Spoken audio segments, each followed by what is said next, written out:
छोटा होता है। इसलिए उसके प्रति प्रेम बहुत, और हर समय नारायण आओ, नारायण वेदो, नारायण खाओ, नारायण खेलो, नारायण सो, हर समय नारायण नारायण नारायण नारायण।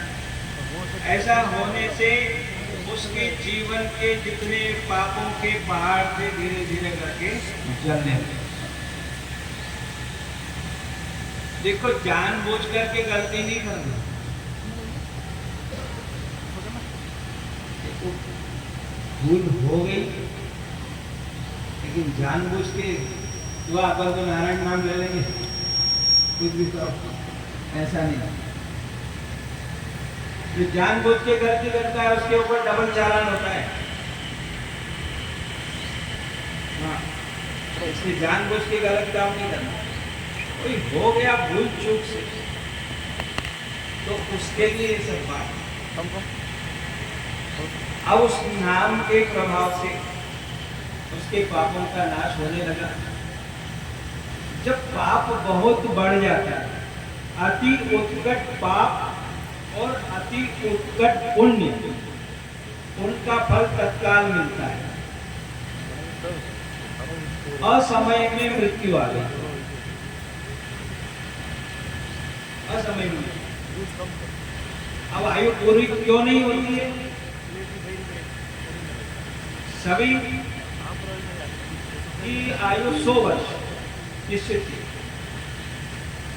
लेकिन हम ऐसी बहुत सारी गलतियां करते हैं जिसकी वजह से आयु क्षीण हो जाती है। हम धर्म का बराबर पालन नहीं करते। जो हमारे जीवन में जिस प्रकार से काम होना चाहिए वो काम उस तरीके से नहीं करते, परिणाम स्वरूप आयु क्षीण होती है। कुछ खाने की गलतियों से, कुछ पीने की गलतियों से, कुछ हमारे डिजाइन बनाने की गलतियों से। हाँ, कुछ लोगों को पता ही नहीं है कि भैया कब बाल बनाना चाहिए, कब नहीं बनाना चाहिए।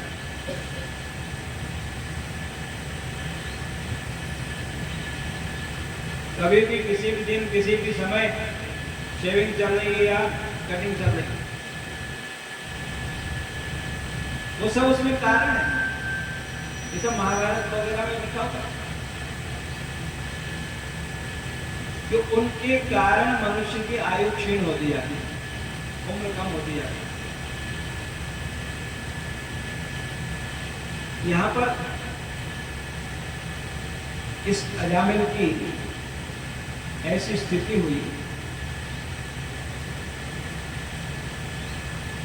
कि वो अजामिल शैया के ऊपर पड़ा हुआ है, असमय में मृत्यु आ गई। यम के दूत आए और उसके गले में 5 था, उसके प्राणों को खींच रहे हैं। इतने में उसको अपने बेटे की, क्योंकि हर समय नारायण नारायण करता था, तो उस समय उसने अपने बेटे को याद किया, नारायण नारायण नारायण नारायण। आकाश मार्ग से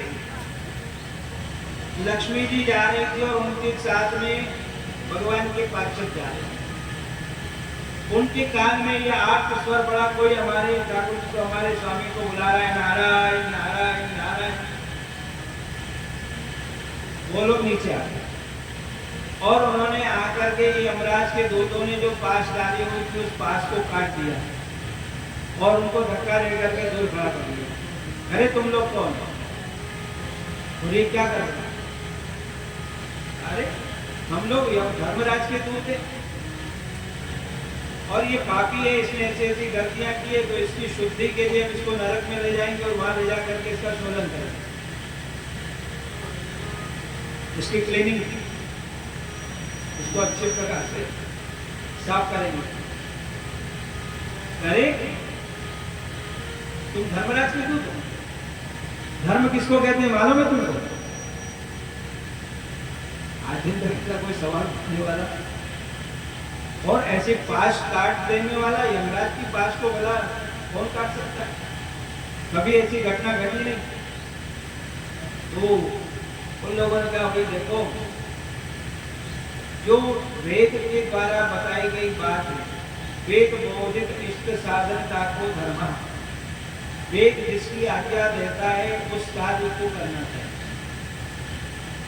और वेद विरुद्ध जो काम करेंगे तो वो अधर्म होता है।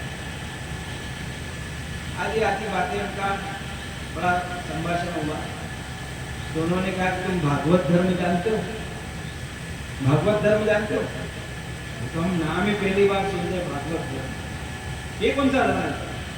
इसने अभी अभी जो भगवान का नाम लिया है वो भागवत धर्म के अंतर्गत है।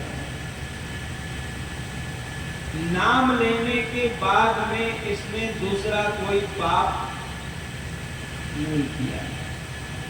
नाम लेने से वो लोहे का पहाड़ जैसे जल जाता है जरा से चिंगारी से, वैसे इसके सब पाप जल गए। अब उसने कोई पाप नहीं किया। ये भागवत धर्म के अंदर आता है। आप इसको नहीं ले जा सकते।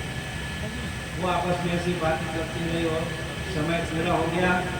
यमराज के दूत खाली हाथ चले गए, भगवान के दूत भी चले गए। वो लेने नहीं आते, वो भी चले गए। पीछे पीछे लक्ष्मण जी के गए और जाते जाते बैकुंठ में प्रवेश करते करते उन्होंने माता जी को, माता जी आज तो गजब हो गया। क्या हो गया? अरे यमराज के पास कट गई। इतना उन्होंने कहा और अंदर प्रविष्ट हो गए तो भगवान ने सुना। क्या कर लिया? किसने कहा? लक्ष्मी जी ने कहा महाराज यमराज के पास कट। किसने काटी? बताओ किसने हमारे नियम को तोड़ा?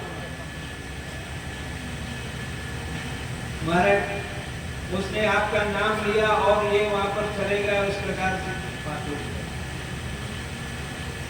तो अच्छी बात है महाराज, उस नाम के प्रभाव से यमराज के दुख चले। तो उसने हमारा नाम लिया, उसको तो लेकर के आओ, अच्छे प्रकार से लाओ। ऐसे कैसे लाएंगे? वो छोड़ के गए तो हम पकड़ते, ऐसा नहीं। उसको तो बड़े स्वागत सत्कार के साथ लाना पड़ेगा, बड़ी व्यवस्था करनी पड़ेगी, ढोल नगाड़े के साथ लाना पड़ेगा।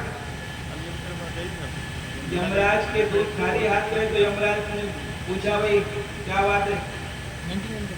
महाराज पहले तो हमको ये बताओ कि इस सृष्टि के ऊपर शासन करने वाले लोग कितने?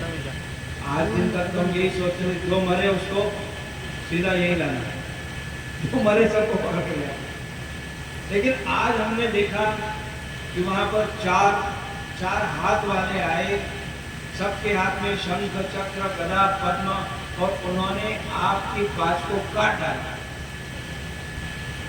तो उसने क्या कहा था? कहा महाराज उसने खाली इतना ही कहा नारायण नारायण कहने से वो लोग वहां आ गए और उनको मार पीट के भगा दिया। वाह वाह, बहुत बढ़िया बात है, खुशी मनाओ। यमराज जी अरे भगवान के नाम का अवतार हो गया है धरती के ऊपर। भगवान का नाम अवतरित हो गया। तुम लोग कहते थे ना कि महाराज हमको कभी छुट्टी नहीं मिलती, 24 घंटे काम पे लगे रहना पड़ता है, कोई शनिवार रविवार नहीं आता, एक भी दिन छुट्टी नहीं, 24 आवर्स। कभी भी कोई भी मर जाता है उसको लेके आना, कभी छुट्टी नहीं। अब तुमको छुट्टी मिला करेगी, तुमको नहीं जाना पड़ेगा भगवान, क्योंकि भगवान का नाम आ गया है। और उस नाम को लेकर के लोग सीधे डायरेक्ट वैकुंठ में चले जाएंगे।